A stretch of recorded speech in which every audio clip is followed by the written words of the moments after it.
Inconsistent parenting is very hard on children. So we have to think that children learn by watching us and through repetition. So if we are inconsistent with our parenting, there is no repetition, there is no consistency, there is no pattern for them to follow. So they don't know what to expect. And that creates a lot of issues in terms of security, safety, and trust. So it's pretty serious. And this is what we're going to talk about today. I'm going to walk you over what the impact of inconsistent parenting is, uh, how to switch that over to how to be consistent in our parenting, what that looks like, how to handle certain behaviors. Most importantly, I will end this episode with how to handle a situation where you need to deal with an inconsistent co-parent, because that's also another reality that we have. So we got a lot to talk about today. For those who don't know me, my name is Danielle C. Baker. I am the founder and CBO of Being Connected, and I'm also a registered early childhood educator with over 20 years experience in the field. I work with parents and teachers to help them navigate the realities of what parenting is today. But don't get it twisted. When you work with me, we're putting the child's needs first. So we have to put their ego and pride aside, and let's get to it.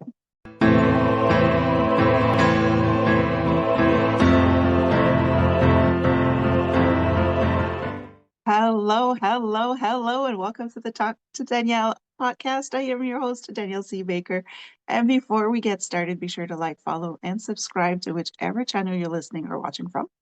And of course, this is season 3, so I do invite you to have a look at the 2 previous seasons to see if there's anything there that may resonate with you with what you're going through right now. And today we are going to dive right into inconsistent parenting. That is quite an issue, actually. And I'm going to jump right in. We have to think of parenting as leadership because that's really what it is. So if you think about if you've ever had a job or if you're going through it right now where you have a supervisor or a boss who is not consistent with how they run the team or how they run the business, how do you feel about that? How does that create, what kind of environment does that create for you? And most importantly, what do you think of that leader, supervisor, boss, right? Uh, this is essentially what children feel when we're not being consistent as parents. So, for those who are not quite sure what inconsistency could look like, it could be that one day when your child has a behavior, but you're in a good mood, you let it slide, but then the next day you blow up at them because you had a hard day. Or if you tell them that there's going to be a consequence for a certain behavior that you don't tolerate, but when they have that behavior, you don't follow up with the actual uh, consequence. So there's a lot of flip-flopping on it. And so that's basically what that would look like. And that is very hard for children. Like I mentioned in the introduction, we're talking about the children who learn through watching us. So the way that we behave around them is how they're going to behave later on. So if we want to set them up for success, we have to make sure that we're pretty solid on our decisions. If we are not consistent with our parenting and they're watching us navigate our parenting style, what happens is they will not know how to set boundaries because we never showed them how. We talk a lot about how we're not taught about setting boundaries, what that looks like in healthy relationships, but we're actually are the ones who are not teaching them through our behaviors. So if we are consistent and we hold a pattern, we are, we're really predictable as to what's going to happen if you don't behave a certain way, or this is how our routine is going to be. Uh, if we're flip-flopping from that, then our children are not really going to get a good role model for setting boundaries and how to interact with other people later on in life. So very important to step in and start to get consistent. It's not easy because depending on what we're going through, we may not have the energy or feel like we don't have the energy to hold our end of the bargain. But again, we have to think of it as leaders. So how good of a leader are you if you're not able to focus on the one thing that really does matter, and that is your child and your child's well-being? It is important to put our priorities there. So when there is inconsistency, Actually, I'll start with the consistency first. We'll start with the positive. What will that do for your child? And then the reverse, the impact the inconsistency has, and then we'll jump into the co-parenting stuff.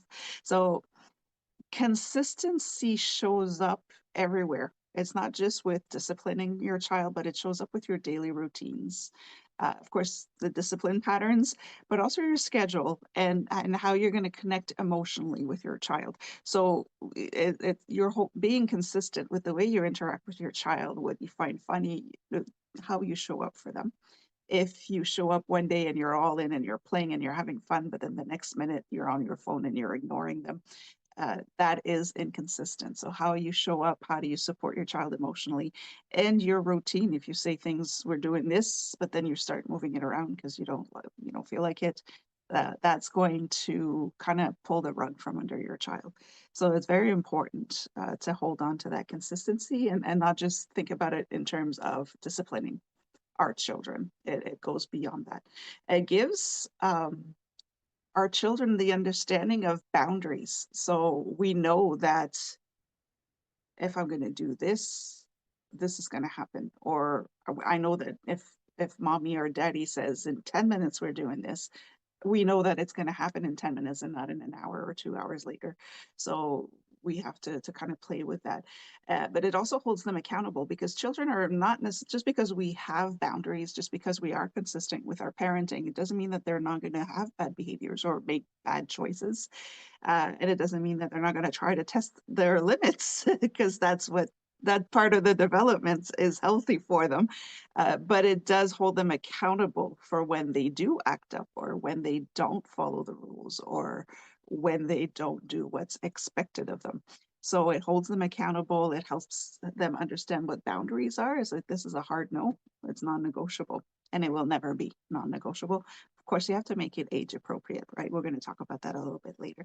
But all of this is how you get your child to feel safe. It gives them a sense of security around you. It gives them a sense of trust. They know that you are a reliable adult. And this is the key point here is when you're flip-flopping with what you say and what you do, your child is going to learn that you cannot be trusted. And that crushes them because adults are supposed to be perfect. So now that the reality that they have in their head doesn't exist anymore and they don't know how to process that, it creates a lot of issues later on. We'll talk about it in a bit. So again, the kids are watching us and this is how they learn, and they learn through repetition. So if we're constantly saying, when you do this, this will happen. Or when it's time to get ready for school, this is what I'm expecting. Or when it's bedtime, this is what is expected of you. Again, it has to be age appropriate. They will know after a few repetition that if they don't follow the rules, there will be some consequences there. They know what to expect from you, and they know what you expect from them. So it also builds their confidence, their self-esteem. And again, that trust is so important between parent and child if you want that strong connection with your children. Now, it's very important to note here that consistency doesn't mean that you are inflexible. We also have to teach our children that sometimes life happens and things don't go as we have planned. So yes, it's important to try to keep a predictable routine for your children. But if there's something that's out of your control that happens and you have to change up the routine a little bit, that's also okay. And it's important here to talk to your child and explain why we're doing things different today. And then just try, the most important part is to try to get back to that regular routine when you can. So I can give you an example of, let's say you have a really solid morning routine to get the kids ready for school and it's finally working, but then you get sick and for a week or so you can't get up with them and somebody else has to take care of it, that will kind of throw your children off in their routine. And sometimes you can get a little bit of pushback from that. But it's just important to say this is just temporary. This person is coming to help us, depending on whether it's a neighbor or a friend's parents or your partner, just to say this is temporary, and when I'm feeling better, we'll get back on it. What do you want to do on the first day that I get back? You kind of work them through. When they're older, they seem to not care as much, but they still don't quite understand why the routine would be different. So, why would I have to take the bus when you're always driving me to practice? That kind of thing. So you could still kind of explain it to them so that they feel they'll feel like they have some kind of control into something that's really out of our control. So just again, consistency does not mean that you're not flexible. It doesn't make you rigid. It's just that we go with what life throws at us, but we'll get back into a routine once we can. Um, and it still, again, helps children kind of cope with life once they get older as well. So uh, if we're going to flip it to inconsistency, when you're an inconsistent parent, and this is where it stings a little, because we all have our moments where we just don't want to anymore, right? That's okay. But if you're constantly flipping and flopping, this is where it becomes difficult. You're not showing any signs of leadership there, but inconsistency teaches our kids that adults are not reliable. And this is where you get a lot of childhood trauma, because the adults are the ones that are supposed to provide that safe, secure environment. And this is the first part of the development. If you want your child to thrive, they need to feel safe and secure first, before they can do anything else. So that's what inconsistency does. It just kind of teaches them that adults are not reliable, they can't be trusted. And this will eventually kind of build up and lead into anger issues. They will start being kind of defy you, because I can't trust you. You don't hold up to your end anyway, so why would I listen to you, or why would I go along with you? A lot of frustrations. They get very agitated, very nervous. It leads to anxiety later on, because they don't have an understanding of how to stand strong and solid when life just keeps throwing things at you. So for any little inconvenience or any little change, they'll start feeling that anxiety, that frustration, that anger, or whatever, how it shows up on your child, because they're just like, okay, what now? That's kind of, they're on the defensive. They're in survival mode at this point.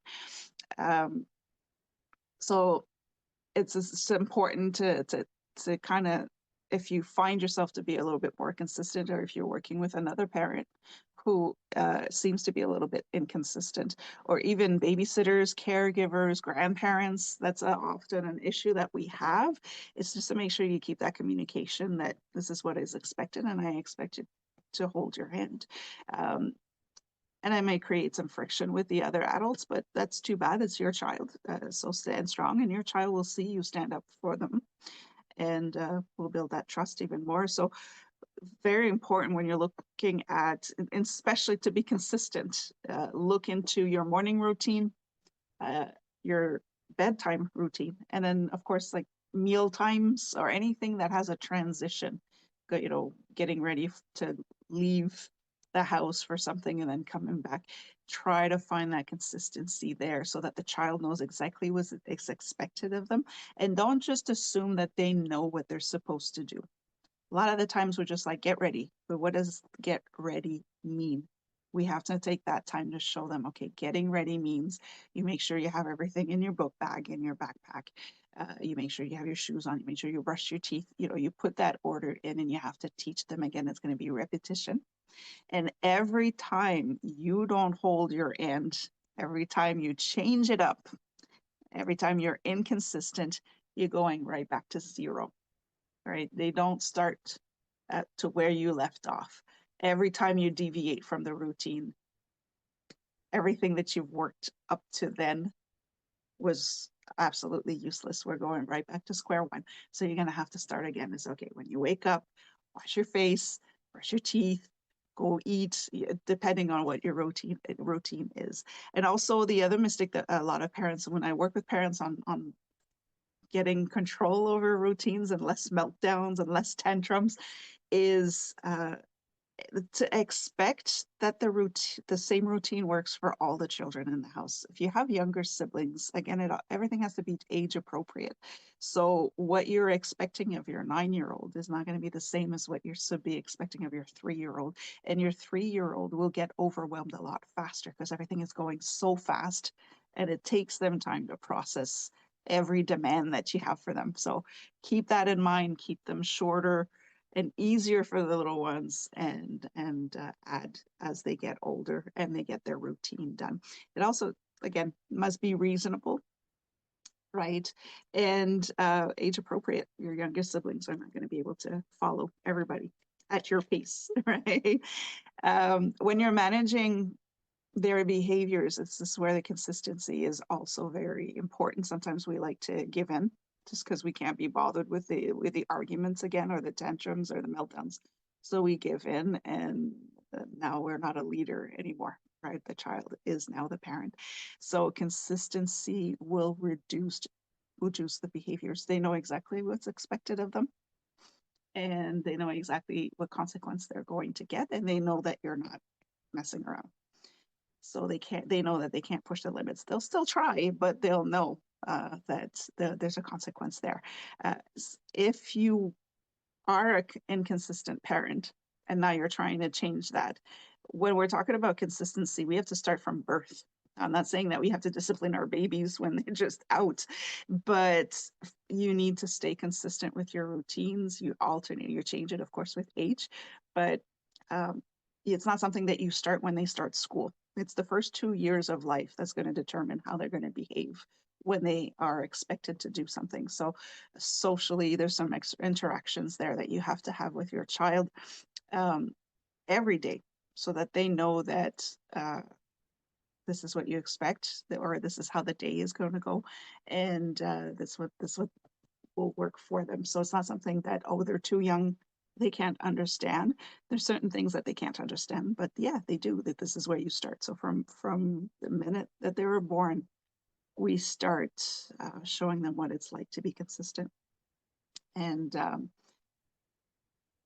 if you didn't do that for the first 2, 3 years, if you just let them roam free, thinking that they didn't understand it, that they're too young, or if you have a, a co-parent, another parent, or the partner, or grandparents who have their say and trying to go against everything you're trying to do, uh, then your child is going to push back a lot, or you're not going to have control over your child before they start school.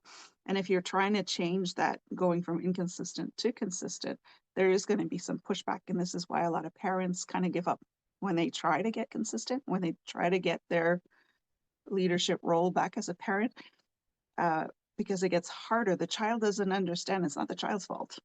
Right? So you have to understand, you never taught your child what it was like to be true to your word and to match your actions to your words.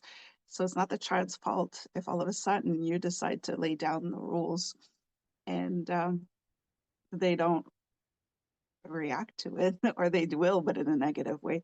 They've never seen you as a leader before, so it's going to be hard for them to take you seriously. It's just like when I was mentioning earlier, if your boss is inconsistent, is not a really good leader, and all of a sudden they say, okay, now I'm laying down the law and we're going to do this and I'm going to help you and I'm going to support you, you're just going to look at them and say, who are you? So it's the same thing with your child. There's going to be some pushback there. They're going to test it. They won't understand. So I used to be able to get away with this, or you never held your word before. Why would I?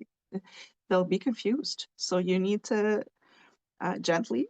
You don't want to traumatize them even more, but just to say, no, this is it. This is a hard no. This is how it's going to be. This is the routine that we have to make everybody, to make things easier for everybody. So you have to hold on during those times where the behavior may actually get worse than better.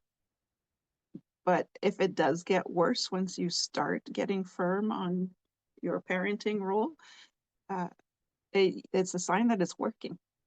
They're paying attention. They know that something's different, and they're testing you just to see if you're actually going to hold your end of the bargain now, or if you're going to cede like you've done before. So hold your grounds, and this is where the support helps. This is what I do with families when they call for help. Is I will support them and say, no, hold it, just hold on, hold on, hold on. It'll get better, and it does get better. Everybody says it takes 21 days to change a pattern. It can take a lot more than that. It can take even up to 3 months for a child. So when you think you have it, and then you start slipping a little bit because, oh, well, it's summer holidays, or oh, we have guests, or we're going on holidays. This is when you do need to stay consistent, even if things are a little bit different. You need to hold your end there. So again, the minute you drop the ball, you have to start at ground zero again. So they will push back, and it's not their fault. It's on you. You're the one who didn't teach them this from early on.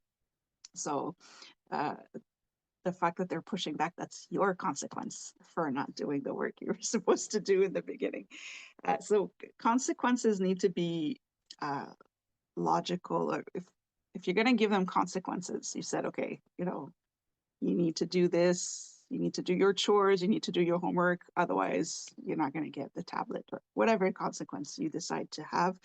It needs to be logical and time uh, logical. It has to be within a certain time frame, if I can say so, and it has to be related to the behavior. So when I say time, within the time is not to say, well, because you didn't pick up your shoes in the entrance, you're not getting ice cream this weekend. 5 days later, the child is not going to remember that. So it would have to be something related right away, and that is related to the behavior, right? So if we can't pick up our shoes, then clearly what you're showing me is you have too many shoes. So now tell me, which ones do you want to give away? They're gonna start panicking to say, well, I don't want to give away my shoes. I was like, well, yes, because if they are just left everywhere in the at the front door, that means that there's no space for them where they're supposed to be. So that means you have too many. We need to get rid of some. So just that something related to that. Okay. This is again time related. Uh, as soon as you can. If the child is in a tantrum or a meltdown, it's not time to start negotiating. You have to wait for the storm to pass. They're not going to understand anything you're talking to, what you're trying to teach them at that moment. So once it's calm, then we go back and we settle everything. This is why a lot of the times timeouts or bribing or threats are really not effective forms of disciplining, just because for twos, when we're talking about consistency, because we'll put them in timeouts, we'll threaten them, we'll bribe them. If you do this, I'll do that. But we're not actually telling them why we put them in timeout. We're just upset, go timeout. We're not explaining where the threat came from, right? Or the bribe.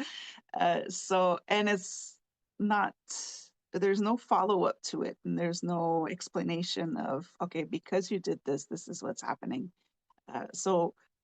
And we use them inconsistently. So one day we're just fed up, we're tired, we want a little bit of me time. So we put them in timeout. But on another day, they'll be doing the same thing and we're fine with it. So this is where the timeout and the threats and the bribes are not good methods of discipline, because we are not consistent with them.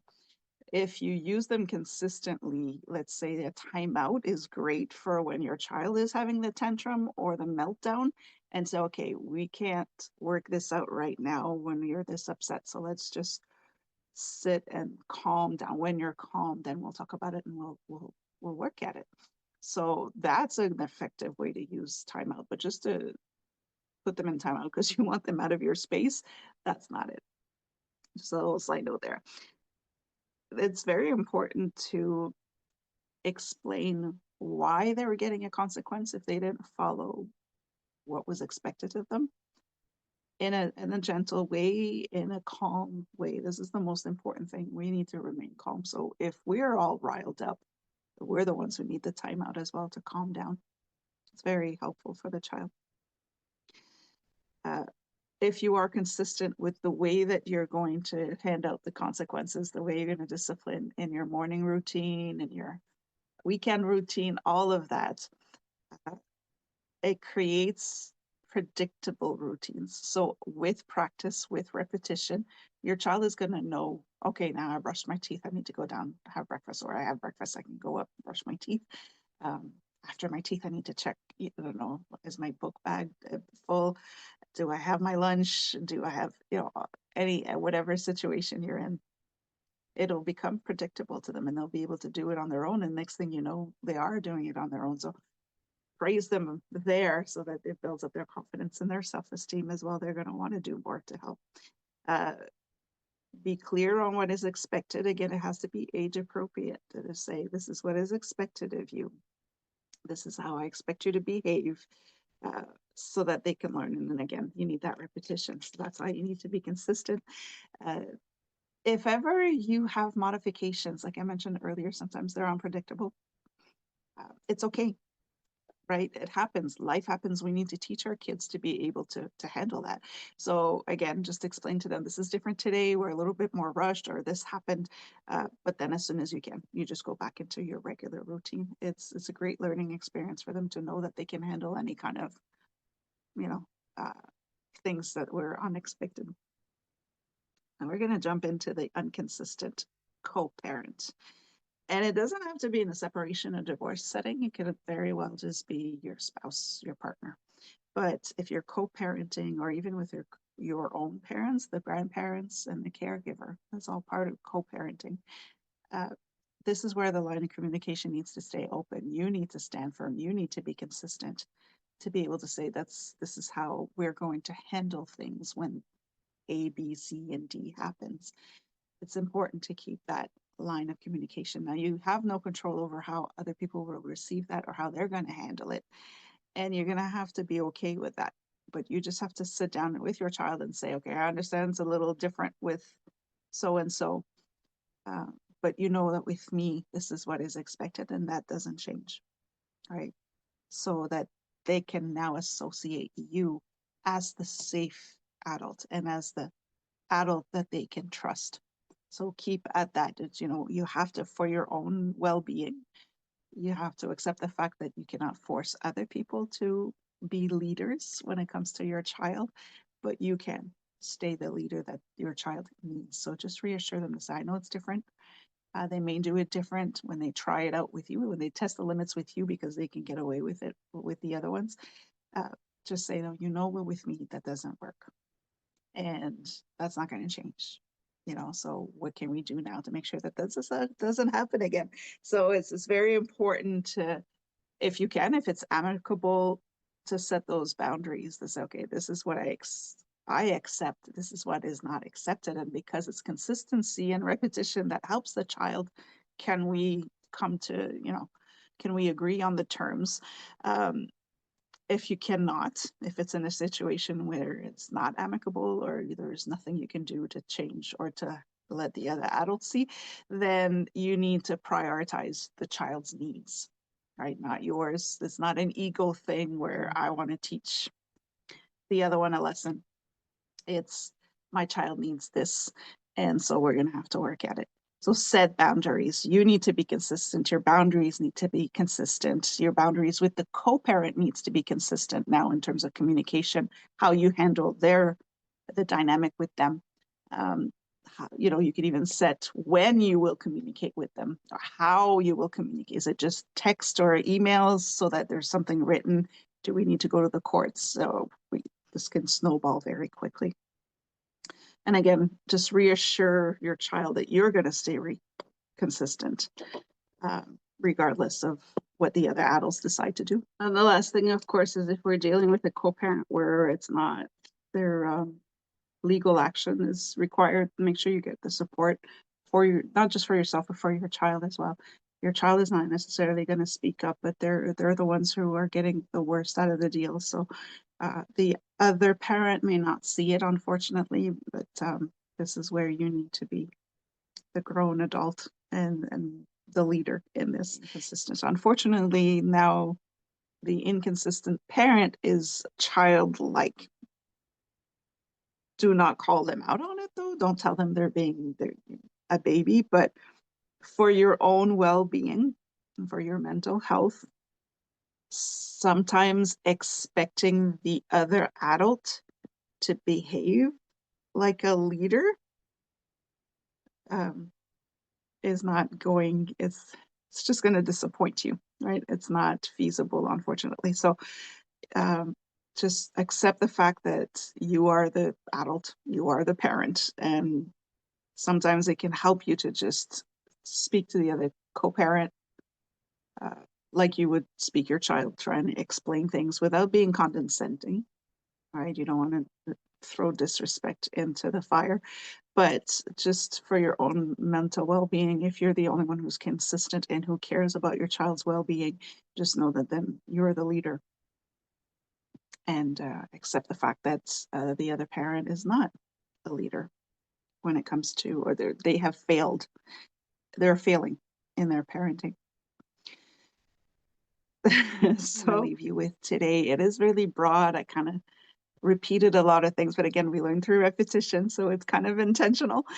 Just remember that if you are yourself an inconsistent parent, or if you have found yourself being inconsistent lately, do not be hard on yourself. This is absolutely normal, depending on what you're going through in your life, but it's the fact that you have caught on to it, and now that you want to fix that, it is still possible. You just have to be patient. You need to stand firm and make sure that you don't slip up so that you can give your child a fighting chance.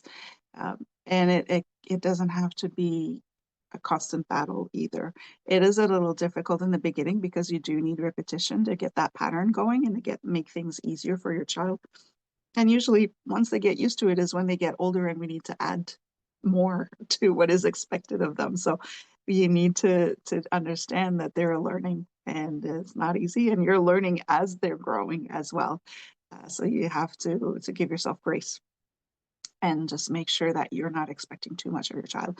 And don't fall into the trap where you're thinking, well, that's what was expected of me when I was a child. Don't fall into that trap, because there's a really good chance that your parents may not have had um, realistic expectations of you when you were a child. And so that's not something that we want to pass down to our children as inheritance, right? I will leave you with that. If you have any questions, like I said, I've worked with a lot of families on changing behaviors, or you know, starting to be more consistent in our parenting. I do have some resources that I can send to you, so please don't hesitate to reach out. Email is always best. You can also reach me on LinkedIn, and you can always find me on social media as well. But I do ask that if you're reaching out to me, you are serious, because like I said, we're putting the child's needs first. So I expect you to hold your end of the bargain. Now, if you have any other questions, go ahead and contact me. I'd be more than happy to help you with that as well. So until next time, well, actually, I should just say, don't forget to follow, like, and subscribe before whichever channel you're listening or watching from. And yeah, just keep going. You're doing a great job as a parent, and you'll get through it. Until next time, stay safe, stay awesome, and we'll talk soon.